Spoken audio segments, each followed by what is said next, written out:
তোমরা যারা পুজোতে বা ডেলি অফিসে মেট্রো করে যাতায়াত করো, তোমাদের কিন্তু আর মেট্রোর লাইনে দাঁড়িয়ে টিকিট কাটতে হবে না। আজকে তোমাদেরকে দেখাবো ফোনের অ্যাপ থেকে কি করে তোমরা মেট্রোর টিকিট বুকিং করতে পারবে। প্রথমে তোমাদেরকে এই যে আমার কলকাতা মেট্রো এই অ্যাপটা কিন্তু ডাউনলোড করতে হবে প্লে স্টোর থেকে। অ্যাপটার ইন্টারফেস হচ্ছে এইটা, যেহেতু এখানে আমি নতুন করে ক্রিয়েট অ্যাকাউন্ট করে দেখাচ্ছি। এই যে নিউ ইউজারে ক্লিক করলে এখানে তোমার mobile number, full name, email ID optional দিতেও পারো, নাও দিতে পারো, তোমার যে কোনো একটা পাসওয়ার্ড দিলে অ্যান্ড সাইন আপ। তো তারপরে তোমার মোবাইলে একটা ওটিপি আসবে, সেই ওটিপিটা এখানে সাবমিট করে দেবে। অ্যাকাউন্টটা পুরোটাই সাইন আপ হওয়ার পরে তোমরা এখানে তোমার যে মোবাইল নাম্বারটা দিয়েছিলে সেই মোবাইল নাম্বারটা দেবে, অ্যান্ড দেন পাসওয়ার্ড যেটা এমপিন দিয়েছিলে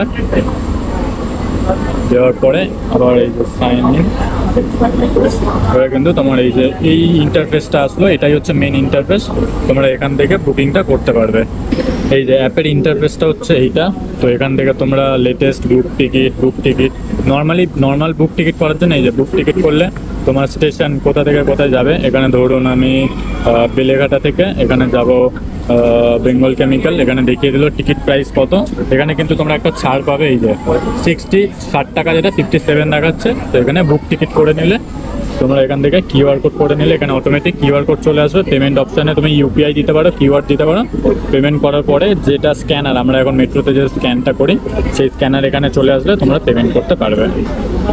টিকিট বুকিং যখন হয়ে যাবে এই যে লেটেস্ট বুক টিকিট এখানে ক্লিক করবে।